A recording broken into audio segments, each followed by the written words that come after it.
and this is a finishing technique tutorial. Now, I've been on live events where there's different colors provided and somebody will take a color that doesn't belong and will literally sew things together, and you will always see that strand. So here's an example where the wrong color was chosen to sew together. So I decided to ram it through with all black. So you can see that it stands out like a sore thumb. Unless that's part of your creativity on what you're looking for, you will always notice that when you're looking at the blanket and you wish that maybe you would have thought about it. So what I'm going to do is demonstrate how I'm using the full pink to go all the way across in this case.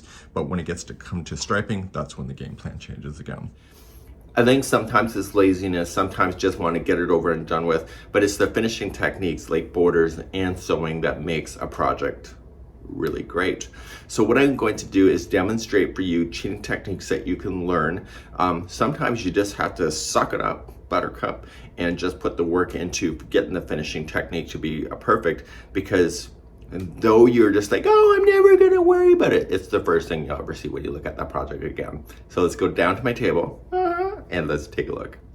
So here is different colors. So if it was the same color, like the pink to the pink, what color would you use to sew it together?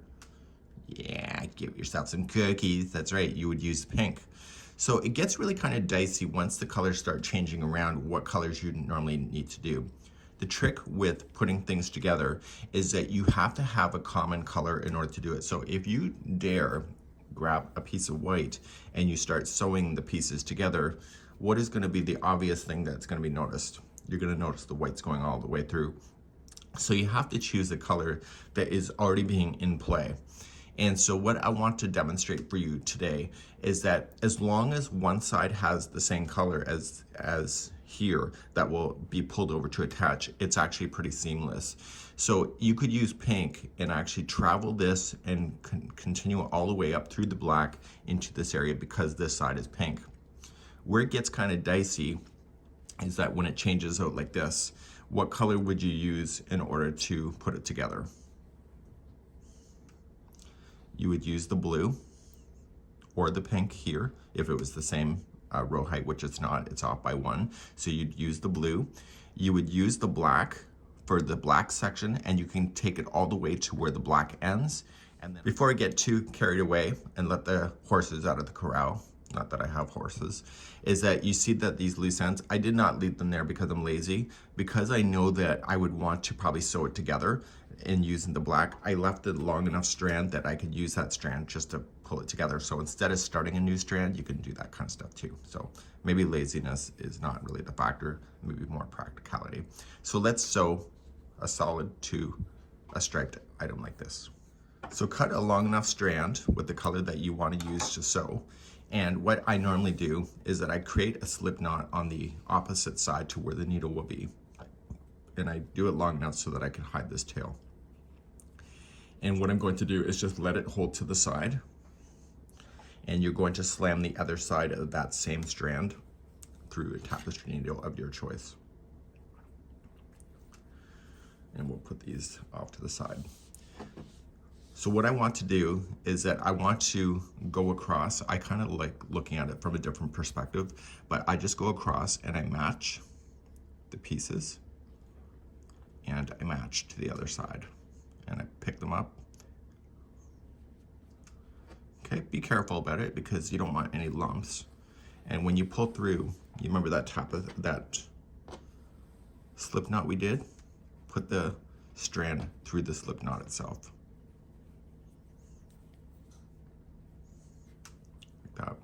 And that will permanently lock that from ever coming out on you and pull it tight.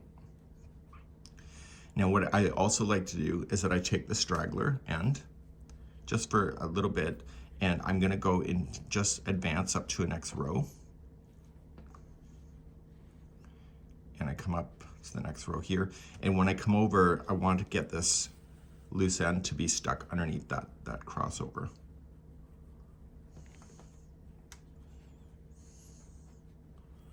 So then I'm gonna come back to the side and then jump back over. Now, as I promised in the kind of the lead into this, is that because this side is all pink, okay, and then I just kind of toss it to the back.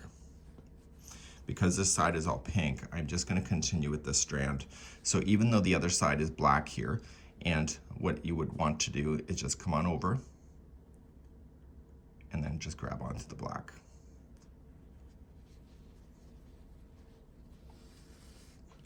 So could I have used the black and sewed it to this pink? Absolutely, I could have. And so what I'm trying to do, you can see me just kind of shifting. I want to keep my eyes on the balance point and making sure that when I sew them, they stay equal to each other. So what you could do is that you could put a stitch marker and join them at certain points so that you don't have to worry about the shifting if it's a long piece. Okay, so every once in a while, just give it a good tug and you'll see it pretty much will disappear. This is not magic, this is the fundamentals of putting things together. This is called the whip stitch as well. So there's different kinds of joins that you'll find on YouTube. And so I'm just gonna work my way down, and as I get to the blue, I'm gonna carry on the pink, and the trick is just to keep pulling that snug. Okay, and I'll see you at the bottom here. I'm getting close all the way to the bottom here.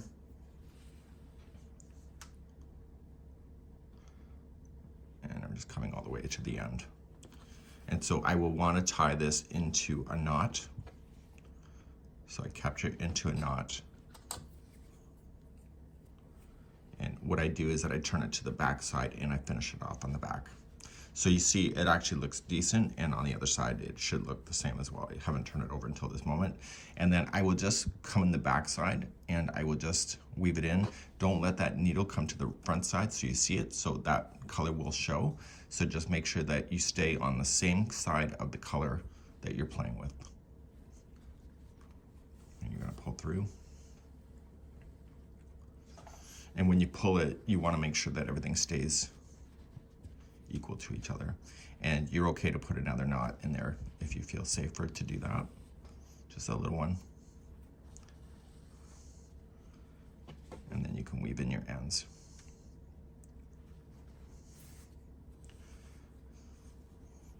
Okay, so that would be a great little technique to know, just in case you're joining colors that are different on either side of the join.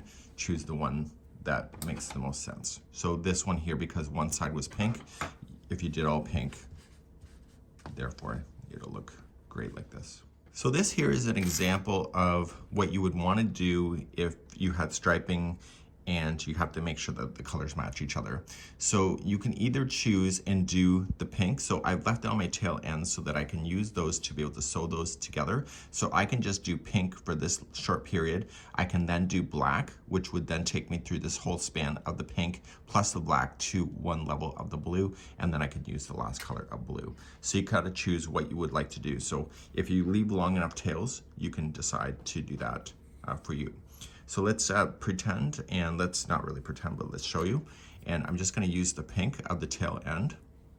So instead of attaching new yarn, I can just put things together. If you wanna use stitch markers to hold the pieces while you're doing this, that's a lot easier. And just don't interfere the color with something else. Okay, so just make sure that the colors stay consistent. And I'm just gonna go down backwards this way. So yes, in this particular case, instead of one strand joining everything, you have to choose the individuals if you want to keep the look to be seamless with each other.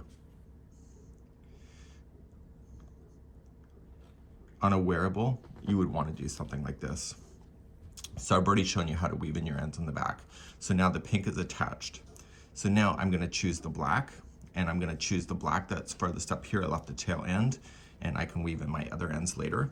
So sometimes you just don't know until you're into this thing what tails you would use, so you just leave a little bit extra left over. And I'm gonna use the black, and I'm gonna come all the way down here. So I'm gonna come across, and I'm just gonna grab the first blue and jump across to the black, just to secure it.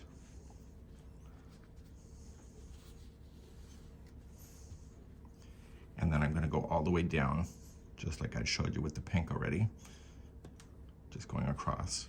So when it's black to black, you're never gonna see this at all. Just take your time. It is not a race. So I think that's a lot of the issues, is that people get to an end of a blanket and they want to rush a border or do anything at the end, and then they just want to put less time into it. Some people, it's laziness. Other people just don't really care so much. So it just, you have to do what is best in your own brain. So there's never a right solution. So I'm coming all the way down to the base here of just where this color ends. Take it to the back side, so don't go all the way down because you don't want the color to interfere, and then just securing your tails on the back side here, just like I showed you before. So just make sure that everything looks decent, and we're gonna continue then up into the blue. Finally, then I'm gonna look at the blue here, and I want the blue to match just where the blue is, and just coming straight across